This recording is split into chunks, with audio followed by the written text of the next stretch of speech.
शिक्षक साथियों नमस्कार। मैं गोपाल साहू आप सभी का स्वागत करता हूं हमारे YouTube चैनल अक्षत आर्या में। और आज के इस वीडियो में हम जानेंगे कि सीजी स्कूल पोर्टल पर हम अपनी जानकारियों को किस प्रकार से अपडेट और अद्यतन कर सकते हैं। तो इसके लिए सबसे पहले आपको अपने वेब ब्राउजर से सर्च करके इस सीजी स्कूल के होम पेज पर आ जाना है। जैसे आप इस होम पेज पर आएंगे आपको यहाँ दाईं ओर 3 विकल्प दिखाई देगा, शिक्षक पंजीयन, लॉगिन और पासवर्ड भूल गया। तो यदि आप इस पोर्टल पर पहले से रजिस्टर्ड टीचर हैं तो यहाँ पर लॉगिन करके अपनी जानकारियों को अपडेट कर सकते हैं। और यदि आप नवीन शिक्षक के रूप में, नए शिक्षक के रूप में कार्यरत हैं तो यहाँ पर शिक्षक का पंजीयन में जाकर के आपको अपना पंजीयन करना होगा। पंजीयन करने के पश्चात में आप लॉगिन करके इस वाले पेज में आएंगे। यहाँ पर यदि आप विद्यार्थियों के रूप में भी जुड़े और शिक्षक के रूप में जुड़े हैं तो यहाँ पर शिक्षक का जो है आपको चयन कर लेना है। यहाँ पर आपको एक सर्वे का प्रश्न दिखाई देगा। इस सर्वे के प्रश्न का उत्तर देकर के आपको आगे बढ़ जाना है। जैसे ही आप सर्वे के प्रश्न से आगे बढ़ेंगे आपको शिक्षक का प्रोफाइल और वर्तमान में पदस्थ शाला संबंधी विवरण आपको दिखाई देगा। इन विवरणों में जो जानकारियां पहले से दर्ज है उन जानकारियों को आपको अच्छे से देख लेना है, उनका अपने रिकॉर्ड के अनुसार मिलान कर लेना है। फिर इसके बाद वर्तमान में पदस्थ शाला संबंधी विवरण आपको दिखाई देगा, जिसमें शिक्षक का कोड, नाम, पिता माता का नाम, ये सारी व्यक्तिगत जानकारी जो है आपके सामने में प्रदर्शित होगी। इन सभी जानकारियों को आप बढ़िया डिटेल से देख लेंगे और देख करके आप आगे बढ़ेंगे। यहाँ पर जैसे देख पा रहे हैं आप अंतिम पदोन्नति की तिथि, व्यावसायिक योग्यता, पति पत्नी का विवरण, यदि शासकीय सेवा में है तो उन सभी का जो है डिटेल आपको यहाँ पर देख लेना है कि पहले से भराया है या नहीं। फिर इसके बाद आपको ऊपर में यहाँ पर 3 डॉट वाला जो लाइन आपको दिखाई दे रहा है यहाँ पर को सेलेक्ट करके शिक्षक के कार्य में आ जाना है। जैसे ही शिक्षक के कार्य को आप सेलेक्ट करेंगे इस प्रकार से पेज आपके सामने में खुल जाएगा। इस पेज पर आपको पहले से शिक्षक का कोड भराया हुआ मिलेगा और उसके बाद आपको स्कूल या फिर प्रतिनियुक्ति का सिलेक्शन यहाँ पर कर लेना है। यदि आप किसी दूसरी संस्था में, व्यवस्था में है या संलग्न है तो यहाँ पर जो है अपने मूल शाला का U/DICE कोड आपको भरना है।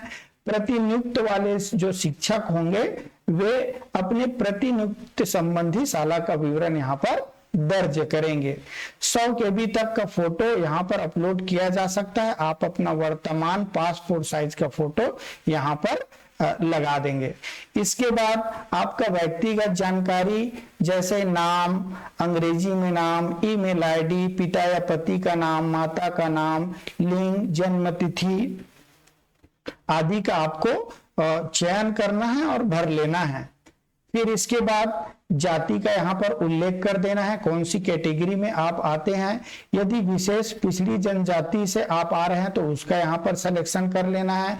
संवर्ग का प्रकार शिक्षा विभाग E, शिक्षा विभाग T या फिर लोकल बॉडी संवर्ग से है E और T संबंधित, तो उन सभी से संबंधित जो संवर्ग है उसका आपको यहाँ पर ड्रॉप डाउन बटन से जो है सेलेक्ट कर लेना है। नियुक्त पद, किस पद पर आपकी नियुक्ति हुई थी तो यहाँ पर नियुक्त पद को सेलेक्ट कर लेना है। यदि आपकी नियुक्ति सहायक शिक्षक या शिक्षक के पद पर हुई है तो यहाँ पर विषय का चयन करना आवश्यक नहीं है। आप आगे बढ़ेंगे तो यहाँ पर नियुक्ति का प्रकार में यदि नियमित शिक्षक है तो यहाँ पर सीधी भर्ती का आपको सिलेक्शन करना है और यदि LB संवर्ग से है तो यहाँ पर संविलियन का आपको चुनाव कर लेना है। संविलियन की तिथि आप सभी को पता है कि 1 जुलाई 2018 को सभी जितने भी शिक्षा कर्मी से जो है सहायक शिक्षक बने थे उन लोगों का पंचायत का विभाग था वो सभी जो है संविलियन होकर के शिक्षा विभाग में आए थे। तो यहाँ पर उस तिथि का चयन कर लेना है। बहुत से शिक्षक साथियों का जो है संविलियन बाद में हुआ, तो वो अपना जो है संविलियन तिथि अपने संविलियन आदेश के आधार पर यहाँ पर चयन कर लेंगे। प्रथम नियुक्ति तिथि यहाँ पर आपका विभाग में जब प्रथम नियुक्ति हुई थी और जब आप इस पद पर आए थे, तो वहां पर जो तिथि उल्लेख है उस तिथि का यहाँ पर सिलेक्शन कर लेना है और आपके आयु के अनुसार उस माह के अंतिम तारीख को जो है आपका जो है सेवानिवृत्त तिथि होगा, उसको आपको भर लेना है। फिर इसके बाद वर्तमान स्कूल में पदस्थापना की तिथि, कि वर्तमान स्कूल में आप कौन सी तिथि को आए हो, है ना, इसका आपको यहाँ पर सिलेक्शन कर लेना है। वर्तमान पद, अभी किस पद पर आप कार्यरत हैं, उसका यहाँ पर जो है सिलेक्शन कर लेना है ड्रॉप डाउन बटन से। उसके बाद आपकी जो उच्चतम शैक्षिक योग्यता है उसको यहाँ पर भर देना है। उत्तम शैक्षिक योग्यता भरते समय आपको ध्यान रखना है कि आपका जो सर्विस बुक है उसमें उत्तम शैक्षिक योग्यता जो है जुड़ा हुआ हो और उस उच्चतम शैक्षिक योग्यता को ही यहाँ पर आपको सेलेक्ट करना है। फिर यहाँ पर उच्चतम व्यावसायिक योग्यता, यदि किसी भी प्रकार से आपको सम्मानित किया गया हो तो यहाँ पर उस सम्मान का आप उल्लेख कर देंगे। विकलांगता का प्रकार, यदि किसी भी प्रकार का दिव्यांगता या है तो यहाँ पर से ड्रॉप डाउन बटन से उसका सिलेक्शन कर लेना है। फिर इसके बाद CWSN के लिए जो प्रशिक्षण होता है उस प्रशिक्षण को आपने प्राप्त किया तो हाँ, नहीं तो नहीं। और CWSN शिक्षण की शैक्षणिक योग्यता का भी ड्रॉप डाउन बटन से आपको सिलेक्शन करना है। मूल पद का चयन यहाँ पर करेंगे। फिर इसके बाद गृह जिला सेवा पुस्तिका के अनुसार आपके सेवा पुस्तिका में गृह जिला का उल्लेख होगा, उस गृह जिला का यहाँ पर सिलेक्शन कर लेना है और स्थायी पता जहां पर आप स्थायी रूप से निवास करते हैं उस पता का यहाँ पर जो है भर देना है। जैसे मकान क्रमांक, वार्ड क्रमांक, गली या मोहल्ला और जो लोकेशन है या फिर लैंडमार्क है, वो सारी जानकारियां पिन कोड सहित आपको यहाँ पर दर्ज कर देना है। वर्तमान पता को भी भर देना है, अभी वर्तमान में आप कहाँ पर रहे हैं। कुछ केस में स्थायी और वर्तमान पता अलग अलग हो सकते हैं और कुछ केस में स्थायी और वर्तमान पता एक ही हो सकते हैं। फिर इसके बाद आपको कंप्यूटर के माध्यम से कंप्यूटर और शिक्षण के उपयोग में प्रशिक्षण, तो कंप्यूटर के माध्यम से यदि आपने कंप्यूटर प्रशिक्षण के लिए कोई प्रशिक्षण प्राप्त किया तो यहाँ पर उसका जो है उल्लेख करेंगे। फिर इसके बाद वैवाहिक स्थिति, मैरिड, अनमैरिड, यहाँ पर सेवानिवृत्ति योजना में आपको NPS और OPS में से किसी एक विकल्प का चुनाव कर लेना है। यदि आप NPS या OPS का चुनाव करते हैं तो यहाँ पर ड्रॉप डाउन बटन से जो है डेट का जो है सिलेक्शन आपको यहाँ पर करना होगा। OPS के लिए जो डेट है वो 1 अप्रैल 2022 है और बहुत से साथी जो बाद में इस सेवा में आए हैं तो नियुक्ति तिथि ही उनके लिए OPS का जो है डेट माना जाएगा। फिर यहाँ पर NPS है, NPS के लिए 2012 में जो है 1 अप्रैल 2012 से हमारा NPS लागू हुआ था तो उस डेट का यहाँ पर सिलेक्शन कर लेना है। फिर यदि किसी भी प्रकार की पदोन्नति आपको प्राप्त हुई है तो यस कर देंगे और उसका विवरण फिर आगे आपको यहाँ पर दिखेगा। तो पदोन्नति से संबंधित विवरण, तो किस पद पर पदोन्नति हुई है और उसका दिनांक क्या है, इस प्रकार से और एक यहाँ पर विकल्प आपको दिखाई देंगे। उन विकल्पों को आपको आगे भर के आगे बढ़ना है। फिर यहाँ पर यदि नहीं है तो नहीं सिलेक्शन कर लेना है। यदि क्रमोन्नति, समय मान, वेतन मान आपको प्राप्त है तो इनका जो है सिलेक्शन कर लेना है। पति या पत्नी शासकीय सेवा में है तो यहाँ पर उसको चुन लेना है। यहाँ पर पति या पत्नी का विवरण, तो तो शासकीय सेवा का प्रकार जैसे दिया गया है, तो गवर्नमेंट स्टेट गवर्नमेंट के अंदर है, सेंट्रल गवर्नमेंट, तो इसमें से एक आपको चुनाव कर लेना है। जैसे यहाँ पर स्टेट गवर्नमेंट का सिलेक्शन करेंगे तो पोस्टिंग की जगह with in state, outside state, फिर इसके बाद इसमें से सिलेक्शन कर लेना है। फिर उसका विभाग अदर या फिर स्कूल एजुकेशन विभाग, दोनों में से एक विभाग को एक विकल्प का चयन कर लेना है। फिर उसके बाद पति या पत्नी का नाम, उसका कर्मचारी कोड, मोबाइल नंबर और अन्य विभाग है तो उनकी जानकारी, कौन से पद पर कार्यरत हैं तो उनकी जानकारी यहाँ आपको फिलअप कर देना है। फिर इसके बाद में जिले का चयन करना है कि कौन सा जिला और कौन सा विकास खंड और किस संस्था में उसकी नियुक्ति हुई है। और आप यदि पहले से किसी शासकीय सेवा में आप रहे हो तो यदि आप यहाँ पर यस करते हैं तो आपके लिए और विकल्प खुल जाएगा जिसमें आपको पूर्व संस्था का जो है यहाँ पर डिटेल भरना होगा। नहीं करेंगे तो फिर आगे बढ़ करके आप जा सकते हैं। विशेष अभिव्यक्ति, यदि आपसे संबंधित किसी विशेष जानकारी को यहाँ पर प्रदर्शित करना चाहते हैं, दिखाना चाहते हैं, उल्लेख करना चाहते हैं तो यहाँ पर विशेष अभिव्यक्ति का जो है आप लिख सकते हैं।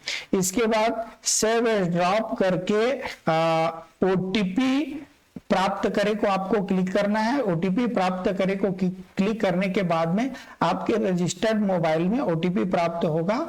उस ओटीपी को जो वेरीफाई करेंगे और जैसे ओटीपी को वेरीफाई करेंगे उसके बाद आप जो है फाइनल सबमिशन करेंगे और फाइनल सबमिशन के बाद में आपको फाइनल सबमिशन का जो है सक्सेसफुल होने का एक मैसेज आएगा।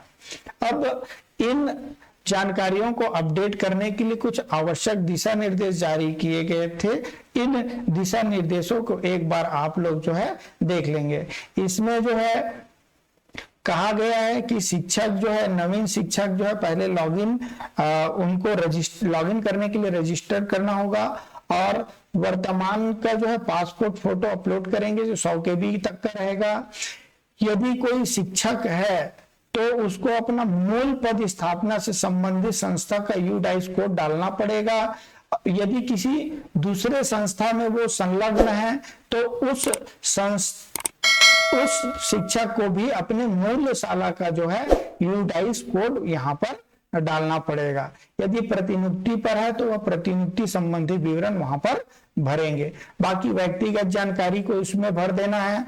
फिर उसके बाद जन्म तिथि का मिलान सेवा पुस्तिका से करते हुए भरेंगे।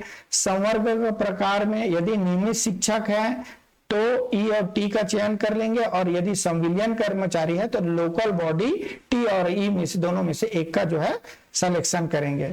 इसको मैंने आपको बताया था कि नियुक्ति का पद एवं विषय, प्रथम नियुक्ति का जो पद है, जिस पद पर आपकी नियुक्ति हुई उसको उल्लेख कर देना है और साथ ही आप जैसे सहायक शिक्षक है या फिर शिक्षक के रूप में आपकी नियुक्ति हुई है तो आपको विषय भरने की आवश्यकता नहीं है। वहां पर आपका जो कॉलम जो रहेगा वो हाइड हो जाएगा। नियुक्ति का प्रकार में यदि नियमित शिक्षक है तो सीधी भर्ती भरेंगे और यदि एलबी संवर्ग है तो सविलियन भरेंगे। सविलियन की तिथि, सभी एलबी संवर्ग के शिक्षकों को सविलियन की तिथि भरना है। नियमित शिक्षकों को सविलियन की तिथि नहीं भरना है। सविलियन की तिथि 1/7/2018 है। इसके बाद प्रथम नियुक्ति तिथि आदेश की तिथि को भरना है सभी शिक्षकों को, चाहे वह नियमित हो चाहे एलबी संवर्ग के हो। वर्तमान स्कूल पदस्थापना की तिथि, वर्तमान पदस्थापना आदेश तिथि भरना है जिसमें शिक्षक यदि किसी अन्य शाला में भी संलग्न है तो भी मूल पद संस्था की आदेश की तिथि को वहां पर भरेंगे। वर्तमान पद सभी शिक्षकों को भर लेना है जिस पद पर वर्तमान में कार्यरत है। उच्चतम शैक्षणिक योग्यता, जो सेवा पुस्तिका में जिसकी एंट्री है उसी को यहाँ पर भरना है। यदि आपने अतिरिक्त योग्यता हासिल कर ली है और अभी तक उसका जो है सेवा पुस्तिका में एंट्री नहीं, तो उसका सेवा पुस्तिका में अनुमति के आधार पर आप एंट्री करा लें और उसके बाद में जो है उच्चतम शैक्षणिक योग्यता को वहां पर इस पोर्टल में दर्ज कराएं। व्यावसायिक योग्यता के भी संबंध में इसी प्रकार सभी शिक्षकों को भर लेना है। सम्मान या पुरस्कार यदि किसी शिक्षक को मिला है तो दिव्यांगता का प्रकार आपको सिलेक्शन कर लेना है। किसी प्रकार का कोई प्रशिक्षण मिला है तो उसको सेलेक्ट कर लेना है। मूल पद और प्रतिनियुक्ति दोनों में से एक का आपको चयन कर लेना है। गृह जिला पता, कंप्यूटर में प्रशिक्षण संबंधी जानकारी, वैवाहिक स्थिति, सेवानिवृत्ति योजना अर्थात एनपीएस और ओपीएस का दिनांक आप सावधानी पूर्वक भरेंगे।